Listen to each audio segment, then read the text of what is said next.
રાજકોટમાં ગઈકાલે રાજ્ય સરકારના કેબિનેટ મંત્રી અને અખિલ ભારતીય કોળી સમાજના પૂર્વ પ્રમુખ કુંવરજીભાઈ બાવળિયાના નિવેદન બાદ સૌરાષ્ટ્રના રાજકારણમાં મોટો ગરમાવો આવ્યો। કુંવરજીભાઈએ કહ્યું કે હવે હું ચૂંટણી નહીં લડું। તેવું નિવેદન આપ્યા બાદ હવે અખિલ ભારતીય કોળી સમાજના ગુજરાત પ્રદેશ ઉપાધ્યક્ષ અને સૌરાષ્ટ્ર કોળી સમાજના પ્રખર અગ્રણી પ્રવીરભાઈ કોળીએ મેદાને આવીને ધારદાર સવાલો ઉઠાવતા સમાજનું આંતરિક રાજકારણ ઉકળી ઉઠ્યું। પ્રવીણભાઈ કોળીએ આકરા શબ્દોમાં પ્રહાર કરતા જણાવ્યું હતું કે તાજેતરમાં યોજાયેલા બંને અધિવેશનો સફળ થયા તે સારી વાત છે અને તેનાથી બંને વ્યક્તિગત નેતાઓ સફળ થયા, પરંતુ આ બધામાં સમાજ સફળ થયો કે નહીં તે એક મોટો સવાલ છે। તેમણે આક્ષેપ કર્યો હતો કે બંને નેતાઓ માત્ર પોતાના રાજકીય રોટલા શેકવા માટે ધમપછાડા કરી રહ્યા છે। નેતાઓએ એ સ્પષ્ટ કરવું જોઈએ કે તેઓ સમાજની મૂળભૂત સમસ્યાઓ ઉકેલવા માટે આગામી સમયમાં શું કરવાના છે।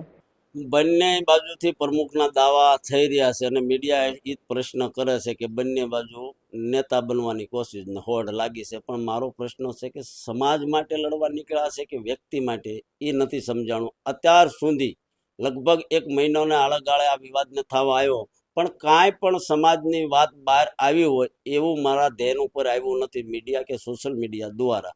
તો બંને બાજુથી દાવા કરવામાં આવ્યા છે કે સફળ અધિવેશન કાલનું પણ હોય 14નું પણ હોય, તો બંનેને હું કહેવા માંગુ છું ટૂંકમાં તમે પ્રેસ કરશો, સમાજની કામ શું કરવાના છે એના ખુલાસા કરશો અને જે પણ કામગીરી કરવાના હોય 27 પહેલા રિઝલ્ટ આપવાના છો કે 27ની અંદર કોળી સમાજ સાથે છેતરપિંડી થશે, 2 ભાગલા પાડો અને રાજ કરો।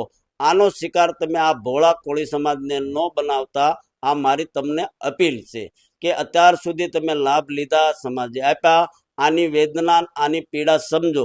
શિક્ષણ ભવનનો મુદ્દો હોય, ઠાકોર વિકાસ નિગમનું હોય, સામાજિક જે અવારનવાર અત્યાચાર થાય છે એની બાબત હોય કે રાજકીય હોય, આ બાબતમાં તમે ક્યારે ચર્ચા કરશો? પ્રમુખને લઈને જે તમે લડાઈ કરી, જે દિલ્હીની અંદર ખર્ચો કર્યો, પીઠાવાલા ભવન જે ગાંધીનગરમાં છે ત્યાંના દીકરાઓ જે ભણે છે એની હાલત જો આટલા ખર્ચે 2 માળ ચડી ગયા હોય તો સમાજનું હિત વિચારો કે તમે જે ખર્ચા કર્યા મને કોઈ વાંધો નથી, પણ હું તમારું ધ્યાન દોરું છું કે આયા પણ એક ભવન છે ના છોકરા ભણે છે જ્યાં 300ની કેપેસિટી છે, 800 જણા રહેશે, એની પીડા સમજો।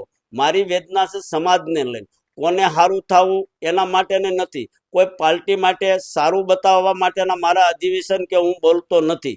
સમાજની પીડા છે અને તમારી આગળ અવારનવાર તમે જ્યાં સુધી નહીં કરો ત્યાં સુધી મારી માંગ ઉપર હું તટસ્થતાથી માંગતો રહીશ। તમને દુઃખ થાય તો સોરી। પહેલી વસ્તુ તો આની ચૂંટણી જ ન થઈ શકે। અમે સાહેબ આટલા બધા ભણેલા ગણેલા છે, ગુજરાત સરકારના મંત્રી પણ છે, 2 ટર્મ સુધી રાષ્ટ્રીય અધ્યક્ષ રહી ચૂક્યા છે અને હાલપા પણ છે, તો જ્યાં સુધી કોર્ટની અંદર મેટર હોય એની અંદર કઈ રીતે ઇલેક્શન થાય અને કઈ રીતે સિલેક્શન થાય એ મારી સમજણની બહાર છે। વોટર યાદી છે એ કદાચ બનાવી 2 બાજુથી બને તો 2 બાજુથી બનવાની છે, એટલે આનું સોલ્યુશન સમાધાન છે। સમાજને ગુમરાહ કરે છે, આવું કાંઈ થવાનું નથી। 6 વર્ષ 5 વર્ષથી પેન્ટિંગ છે, હજી 10 વર્ષ પણ પેન્ટિંગ રહી શકે, એટલે આમાં લીગલી કોઈ ઇલેક્શન ન થાય, લીગલી કોઈ પ્રમુખ એક બાજુથી ડિક્લેર થાય એવું હું માનતો નથી। આ સ્પષ્ટતા સાથે કહું છું, સમાધાન સિવાય આનો કોઈ નિકાલ નથી, એટલે બંનેને બેસી અને સમાધાન કરવું પડે।